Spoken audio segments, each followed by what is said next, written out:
শাহজাহানের মতো অত্যাচারী পাপিষ্ঠ আসামিকে পুলিশ হাতে হ্যান্ডকাপ ও কোমরে দড়ি না পরিয়ে যেভাবে থানায় এবং কোর্টে নিয়ে এসেছে তাতে মনে হচ্ছে পুলিশ এবং তৃণমূল কংগ্রেস আইনকে বুড়ো আঙ্গুল দেখাচ্ছে। শুধুমাত্র হাইকোর্টের থাপ্পড় খেয়ে নিছক বাঁচাতে শাহজাহানকে অ্যারেস্ট করেছিল।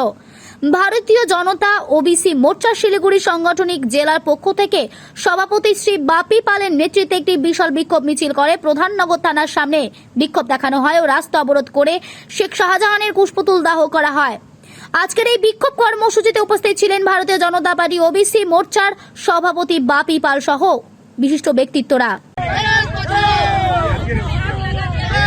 দেখুন, শেখ শাহজাহানকে পুলিশ পরিকল্পিতভাবে আজকে হাইকোর্টের রায় বেরোনোর পরে তাকে অ্যারেস্ট করে, অর্থাৎ হাইকোর্টের থাপ্পড় খাওয়ার পরে পুলিশ তাকে অ্যারেস্ট করে।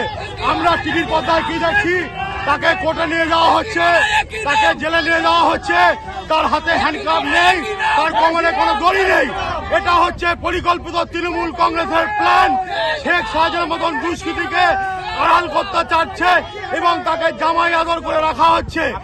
এর বিরুদ্ধে আমরা তীব্র ধিক্কার চাই, পুলিশ মন্ত্রী পদত্যাগ চাই এবং যে ওবিসি সম্প্রদায় যেখানে সন্ত্রাসখালীতে জেলেরা কামার সুতোর থেকে আরম্ভ করে তাদের জমি লুট করেছে, ভেড়ি লুট করেছে, সেই শেখ শাহজাহানের আমরা যাবজ্জীবন জেল কিংবা ফাঁসি চাই। সত্য প্রকাশ্য হয়ে আসুক।